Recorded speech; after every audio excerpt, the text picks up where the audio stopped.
तर मी त्यांना नेहमी सांगायचो, अरे तुम्ही असं बेकायदेशीर गावठी कट्टा घेऊन गुन्हा दाखल करून जेलमध्ये जाण्यापेक्षा पोलीसची तयारी करा आणि अधिकृतपणे कट्टा ताब्यात घ्या. परंतु ज्याला स्पर्धा परीक्षा द्यायची आहे त्याने अभ्यास करताना तो स्पर्धात्मक अप्रोच ठेवणं खूप गरजेचं आहे.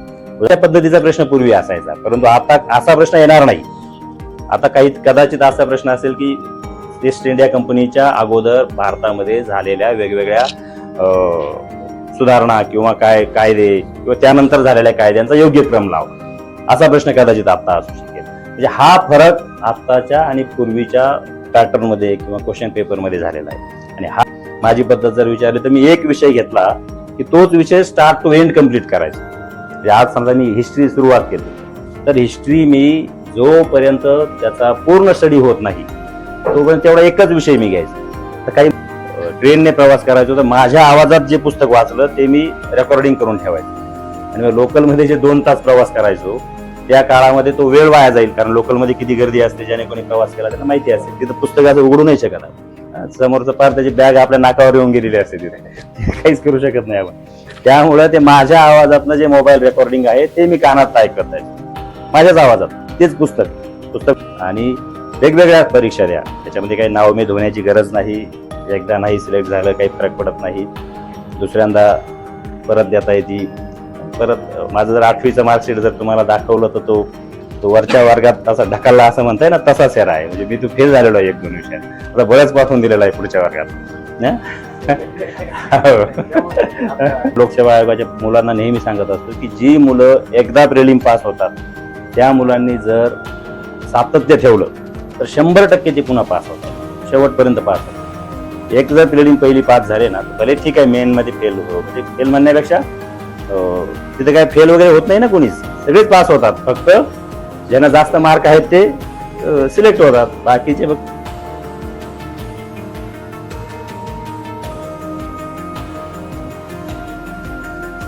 सगळ्यात प्रथम तर मी तुम्हाला जे मुलं तयारी करत आहेत, जिथे मुलं आहेत मुली आहेत, सगळ्यांना माझ्या वतीनं खूप खूप शुभेच्छा देतो. तुम्ही वेगवेगळ्या कॉम्पिटेटिव्ह एक्झामची तयारी करत आहे. आणि मुख्यत्वे करून इथं आल्यावर तर मला जाणवलं की ह्या अभ्यासिकेला मला वाटतं यांनी मला पूर्वीच बोलावलं होतं. की अगोदर आलो असतो तर मला आणखी बरं वाटलं असतं, असं आत्ता इथं आल्यावर मला वाटलं. यापूर्वी मी यायला पाहिजे होतो, कारण तसं आलं असतं तर मी किमान आणखी 1-2 सेशनला इथे येऊ शकलो असतो. परंतु आता नेमकं मी काय म्हणतोय आपण जाण्याची वेळ आली माझी इथनं आणि त्या वेळेला आलो, जरा लेट झालो, परंतु हरकत नाही. सगळ्यांना खूप शुभेच्छा. वातावरण मी इथलं बघितलं, आल्या एक ऑब्झर्व केलं की तुम्ही खूप चांगल्या पद्धतीनं मन लावून इथे अभ्यास करत आहेत. सर्व काही पोलीस भरतीची तयारी करत असतील, काही अदर बँकिंग एक्झामची काही तयारी करत असतील, काही लोकसेवा आयोगाच्या परीक्षांची तयारी करत असतील. सर्वांसाठीच जो काही सिलेबस असतो किंवा जो काही अभ्यास असतो तो कॉमन असतो. थोडाफार एक 10-5% 20% 25% बदल असतो. इतिहास म्हणाल तर तो पोलीस भरतीचा इतिहास करा किंवा लोकसेवा आयोगासाठीचा अभ्यास करा किंवा UPSC साठी करा, तो कॉमन असणार आहे. जर आपल्याला आधुनिक भारताचा इतिहास असेल तर तो आपल्याला साधारणपणे ईस्ट इंडिया कंपनीच्या स्थापनेपासून पुढे आहे. तर तो जो काही आहे क्रम आहे, ज्या घटना आहे, घडामोडी आहे, त्या कुठेही गेला तरी कॉमन असणार आहे, त्याच असणार आहे. फार फार तर काही ठिकाणी थोडी त्याचा विस्तार थोडा व्यापक असेल, काही ठिकाणी शॉर्टमध्ये केलेला असेल, काही ठिकाणी तो 30 मार्काला असेल, काही ठिकाणी 15 मार्काला असेल, काही मध्ये 10 मार्काला असेल. इतका काही अंश हा फक्त फरक आहे. भूगोल बघायला गेलं तर महाराष्ट्राचा भूगोल कॉमन तोच असणार आहे, वेदर ती परीक्षा कोणतीही असो. म्हणजे थोडक्यात आपण ज्याही परीक्षेची तयारी करत असू तो अभ्यास मात्र बऱ्यापैकी कॉमन आहे, सारखा आहे, त्यामध्ये खूप काही बदल नाही. त्यामुळे जी मुलं पोलीस भरतीची तयारी करत असो किंवा कोणती पण कॉम्पिटेटिव्ह एक्झाम मध्ये मी तर म्हणेन असा काही बदलच नसतो. आपण फक्त त्या वेळेस आपल्याला ते पद आपल्या समोर दिसतंय म्हणून त्याची आपण तयारी करत असतो. आता बऱ्याच मुलांचा ओघ हा पोलीस भरतीकडे जास्त असतो, काही थोडंफार एक पोलीसकडे येण्याचं एक अट्रॅक्शन असते, म्हणून बरीच मुलं इकडे तयारी करत असतात. नक्कीच चांगली गोष्ट आहे. आपल्याकडे काही काही एरियामध्ये काही ठिकाणी आता यापूर्वी मी भुसावळला होतो, तिकडे एक क्रेज होती. तिकडे जे तरुण मुलं आहे ना त्यांना ही पोलीस भरतीची नाही, त्यांना ते असे गावठी कट्टे बिट्टे घेऊन फिरायची क्रेज असते. भुसावळमध्ये किंवा, तर मी त्यांना नेहमी सांगायचो, अरे तुम्ही असं बेकायदेशीर गावठी कट्टा घेऊन गुन्हा दाखल करून जेलमध्ये जाण्यापेक्षा पोलीसची तयारी करा आणि अधिकृतपणे कट्टा ताब्यात घ्या. त्या मुलांना जाऊन कायम सांगायचो, तिथल्या मुलांना, तर अधिकृत शस्त्र ताब्यात घ्या आणि पोलीस व्हा आणि शस्त्र ताब्यात घ्या. विनाकारण असा काहीतरी बेकायदेशीर कट्टा घेऊन जेलमध्ये जात बसण्यापेक्षा असं काहीतरी विधायक मार्गाने ती एनर्जी वापरा, विधायक मार्गाने तयारी करा. तर सर्वच मुलं मुली आहेत, मी माझ्या वतीनं तुम्हाला खूप शुभेच्छा देतो. खूप चांगली तयारी करा. स्पर्धा परीक्षांमध्ये एक काय म्हणतो आपण, एक मूलभूत फरक काय आहे स्पर्धा परीक्षेची तयारी करणारी मुलं आणि इकडं, त्याचं नावच मुळात कॉम्पिटेटिव्ह एक्झाम आहे. आपला हा अभ्यास जो आपण करू तो स्पर्धात्मक अप्रोचने होणं गरजेचं आहे, कॉम्पिटेटिव्ह अप्रोचने होणं गरजेचं आहे. आपण यापूर्वी अभ्यास करतो 10वीचा 12वीचा किंवा जो काही रुटीन अभ्यास आहे तो आपण एक वेगळ्या पद्धतीने करत असतो, परंतु तिथे आपण तितकासा कॉम्पिटेटिव्ह अप्रोच ठेवूच असं नाही. परंतु ज्याला स्पर्धा परीक्षा द्यायची आहे त्याने अभ्यास करताना तो स्पर्धात्मक अप्रोच ठेवणं खूप गरजेचं आहे. उदाहरणार्थ मी आता सहज उदाहरण दिलं की तुम्हाला ईस्ट इंडिया कंपनीची स्थापना, परंतु ती आपल्याला ह्याच स्थापनेमध्ये स्पर्धात्मक अप्रोच कसा घेता येईल, तर आपल्याला ती स्थापना काय उद्देशानं झाली, ती कधी झाली, त्यापूर्वीची महाराष्ट्रातील किंवा देशातील सामाजिक परिस्थिती काय होती, ती स्थापना झाल्यानंतर तिच्यामध्ये कसा कशा पद्धतीने बदल झाला, हा अप्रोच ठेवून तो अभ्यास केला पाहिजे. आपण नुसतं वाचत गेलो तर त्या गोष्टीला विशेष अर्थ नाही. किंवा आता जे लोकसेवा आयोगाच्या परीक्षांमधले येणारे प्रश्न जर बघितले तर तुमच्या लक्षात येईल की हे पाठांतराशी निगडीत कमी आहे, ते आकलनाशी निगडीत जास्त आहे. म्हणजे पूर्वी काय प्रश्न असायचा की ईस्ट इंडिया कंपनीची स्थापना कधी झाली, बघा पूर्वीच्या प्रश्नपत्रिका बघितलं तर कधी झाली सांगता येईल कोणाला?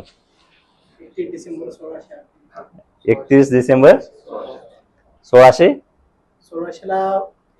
ओनली 1600, पुढं काही नाही ना? नाही. अशा पद्धतीचा प्रश्न पूर्वी असायचा, परंतु आता असा प्रश्न येणार नाही. आता काही कदाचित असा प्रश्न असेल की ईस्ट इंडिया कंपनीच्या अगोदर भारतामध्ये झालेल्या वेगवेगळ्या सुधारणा किंवा काय कायदे किंवा त्यानंतर झालेल्या कायद्यांचा योग्य क्रम लावा, असा प्रश्न कदाचित आता असू शकेल. म्हणजे हा फरक आत्ताच्या आणि पूर्वीच्या पॅटर्नमध्ये किंवा क्वेश्चन पेपरमध्ये झालेला आहे. आणि हा आपल्याला कधी येईल, तर जेव्हा आपण तो संदर्भाने अभ्यास करू, कॉम्पिटेटिव्ह अप्रोचने अभ्यास करू. कधी झाला, काय, तारीख बिरीख याच्यावरती आता तितकेसे प्रश्न राहिले नाहीत. कदाचित पोलीस भरती, तलाठी भरतीमध्ये काही क्वेश्चन आहेत तसे, परंतु ह्या अप्रोचने जर आपण कॉम्पिटेटिव्ह अप्रोचने, उदाहरणार्थ आणखी आता दुसरं सांगायला गेलं, आपण अर्थशास्त्राचा तुम्ही अभ्यास करत असाल तर जागतिक बँक आहे आणि IMF आहे, बरोबर ना? दोन्ही कशासाठी आहे वाचले ना? स्पर्धा परीक्षा करणारी मुलं, तुमची परीक्षा नाही घेत मी सहज आता आठवत आहे म्हणून विचारत आहे, मी काय याची तयारी करून आलो नाही काय बोलायचं म्हणून. परंतु हा विषय आलाय स्पर्धात्मक अप्रोचचा, कॉम्पिटेटिव्ह अप्रोचचा म्हणून. तर या दोन्ही अर्थसहाय्य करणाऱ्या बँका आहेत, परंतु दोन्हींचा उद्देश वेगळा आहे. दोन्ही एकाच दरम्यान मागे पुढे स्थापना झाली. मग का दोन्ही अशा का स्थापन झाल्या? एक जागतिक बँक एकच बँक असते तर झालं नसतं का आपलं काम, देश जगाचं काम? असं असताना IMF पण स्थापन झाली, आंतरराष्ट्रीय नाणेनिधी जिला आपण म्हणतो. या दोन का स्थापन झाल्या? दोन्हींचा उद्देश वेगळा आहे, दोन्हींचं कार्यक्षेत्र वेगळं आहे. काही सांगता येईल का कोणाला काही फरक काय आहे? वाचलंय सगळ्यांनी, सर्वांनी वाचलंय, बरोबर ना? सगळ्यांना माहिती पण आहे त्या दोन जागतिक स्तरावर अर्थसहाय्य करणाऱ्या जागतिक बँका आहेत समजा असं म्हणूया, परंतु उद्देश मात्र त्यांचा वेगळा आहे. आता मी फक्त एक उद्देश सांगतो, 4-5 उद्देश आहेत वेगवेगळे. एक उद्देश आहे, जागतिक बँक ही जगातील जे काही देश आहेत, जे गरीब देश म्हणूया किंवा जिथं पायाभूत सोयी सुविधांच्या विकासासाठी जागतिक बँक कर्ज देते. पायाभूत सोयी सुविधा, मूलभूत सोयी सुविधा म्हणजे पाणी आहे, स्वच्छता आहे किंवा म्हणजे जे काही मूलभूत सोयी सुविधा, रस्ते विकास आहे, याच्यासाठी गरीब देशांना कर्ज देण्याचं काम जागतिक बँक करते.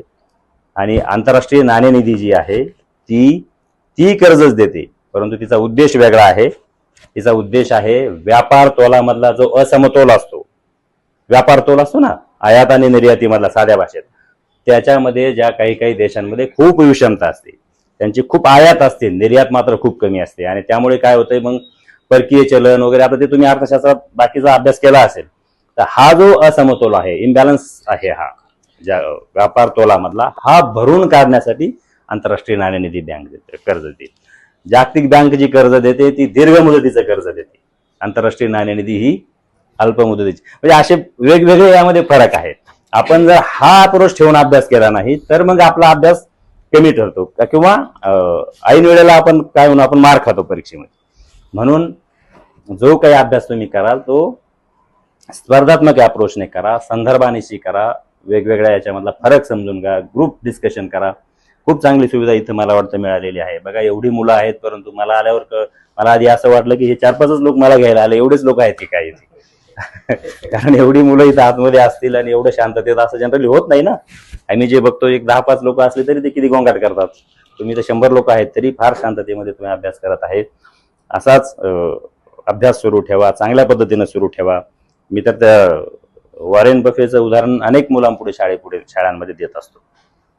माहिती ना वॉरेन बफे कोण आहेत? सर्वात श्रीमंत व्यक्ती. आता जरा त्यांचं नाव खाली आलंय, पण काही 3-4 वर्षांपूर्वी 1 नंबरला होतोय.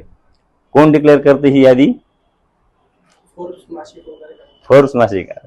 अजिंक्यला जास्त माहिती तुम्ही पण तयारी करा.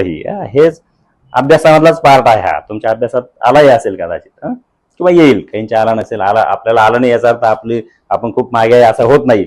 आपण बाकी वाचलंय, फक्त ज्याने विचारलं ते आपण वाचलं नाही असं आपण समजायचं. ते आपण वाचूया. तर म्हणजे त्यांचं जे आत्मचरित्र त्यांनी लिहिलंय त्यात त्यांनी लिहिलंय की ह्या व्यक्तीचं माहिती आहे तुम्हाला की याच्या विमान कंपन्या आहेत जगामधल्या अनेक देशांमध्ये. या वॉरेन बफेचं शेअर मार्केटमध्ये नाव आहे. ह्याच्या एका निर्णयामुळं वेगवेगळ्या देशांचं शेअर मार्केट वरती जाऊ शकतं, खाली येऊ शकतं. असं खूप काही मोठं, आता जगातला सर्वात श्रीमंत व्यक्ती म्हटल्यावर बाकी काही सांगायची गरज नाही. त्यांनी लिहून ठेवलंय की मी माझ्या आयुष्यातला पहिला शेअर वयाच्या 12व्या वर्षी खरेदी केला.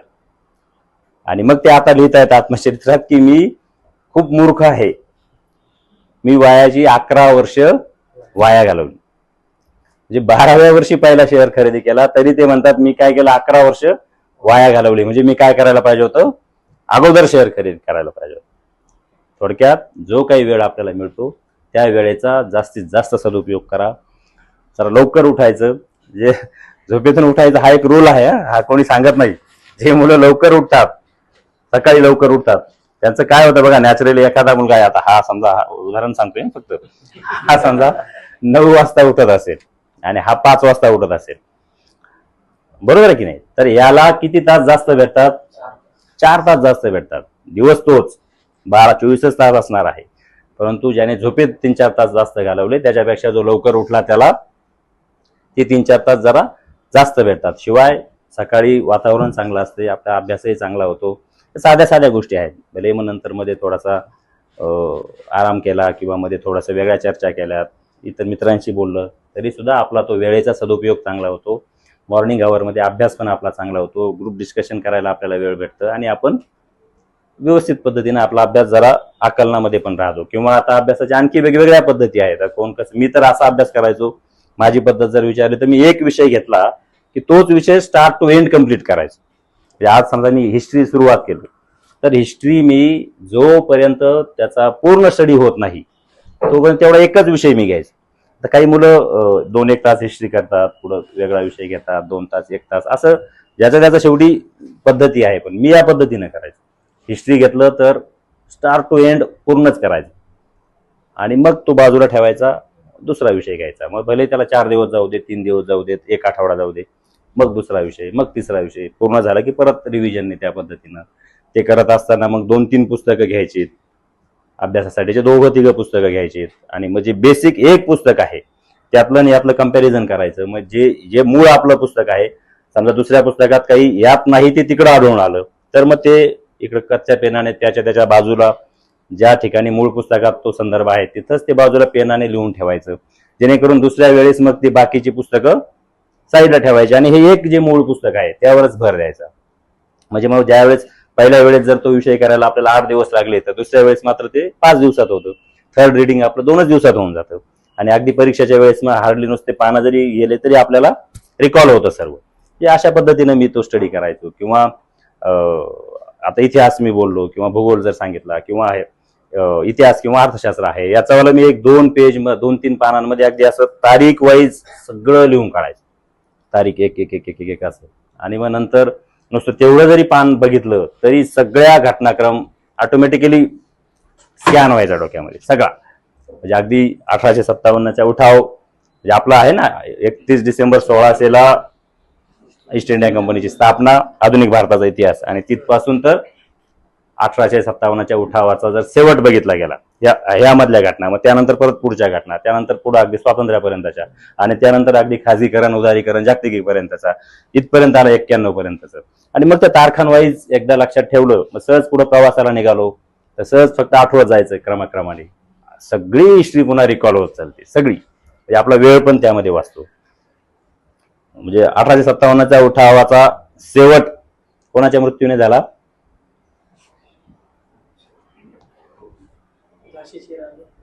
झाशीची राणी आणि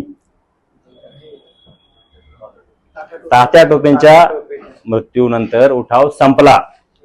झाशीच्या राणींचा आधी झाला, त्यानंतर हे अपेक्षित आहे तुम्हाला येणं, तयारी करा आणखी वाचा.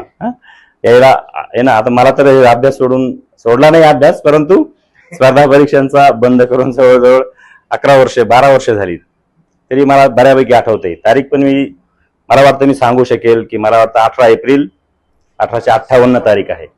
कदाचित चुकू शकत असेल, पण चेक करून घ्या, चुकणार नाही असं मला वाटतंय. 18 एप्रिल 1858 बघितलेलं नाही मी, नाही तुम्ही म्हणाले घरून आत्ता बघून आले आणि सांगू राहिले, असं नाही. आता पण जर मी 1-2 मिनिट थोडे डोळे बंद करून बसलो तर एक ना एक घटना तारखेसह लिहून दाखवेल, पूर्ण इतिहास. कारण तो त्यावेळेस तशा पद्धतीने त्याचा अभ्यास केला, पूर्ण इतिहास तारखेसह. एखादी कदाचित घटना लक्षात नाही आली, पण ती लक्षात आली तर तिची तारीख मात्र मला नंतर नक्की आठवेल, 1-2-3 मिनिट जर फक्त शांत बसलो तर. म्हणजे त्या पद्धतीनं मला वाटतं अभ्यास झाला पाहिजे. आणि हे करत असताना तो मगाशी जसा मी बोललो तसा कॉम्पिटेटिव्ह अप्रोचने झाला पाहिजे. मी 2000 साधारण 9-10ला हा अभ्यास करत होतो. त्यावेळेस असे मोबाईल नव्हते, लॅपटॉप तर अजिबात नव्हते, तशी तेवढी आर्थिक परिस्थिती पण नव्हती. लॅपटॉप घ्या किंवा मोबाईल तर नव्हतेच, आलेले होते परंतु आपल्या खेड्यापाड्यात आलेले नव्हते, शहरामध्ये होते ते, आपल्याकडे नव्हते ते मोबाईल, किंवा नंतर आलेले ते असं डब्बा मोबाईल होता. मी ती पुस्तकं वगैरे जी आहेत ना आपली, ही जी पुस्तकं वाचायचो मी, प्रवास करायचो. याच्या आधी दुसऱ्या नोकरीला होतो मंत्रालयात मी, डेस्क ऑफिसर. तर मी तिथे ट्रेनने प्रवास करायचो, तर माझ्या आवाजात जे पुस्तक वाचलं ते मी रेकॉर्डिंग करून ठेवायचो. आणि लोकलमध्ये जे 2 तास प्रवास करायचो त्या काळामध्ये तो वेळ वाया जाईल, कारण लोकलमध्ये किती गर्दी असते, ज्याने कोणी प्रवास केला त्यांना माहिती असते. तिथं पुस्तकाचं उघडू नाही शकत, समोरचं पार त्याची बॅग आपल्या नाकावर येऊन गेलेली असते, तिथे काहीच करू शकत नाही आपण.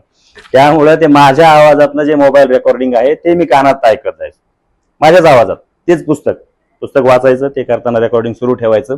2 तास तो अभ्यास व्हायचा आणि परत येताना पुन्हा 2 तास, तो 1-1.5 तास जो काही ट्रॅव्हलिंगचा वेळ आहे तो त्यामध्ये अभ्यास व्हायचा. मग नंतर आजूबाजूच्या यायला कळतं की अरे हे काहीतरी चांगलं करू राहिलंय म्हणून.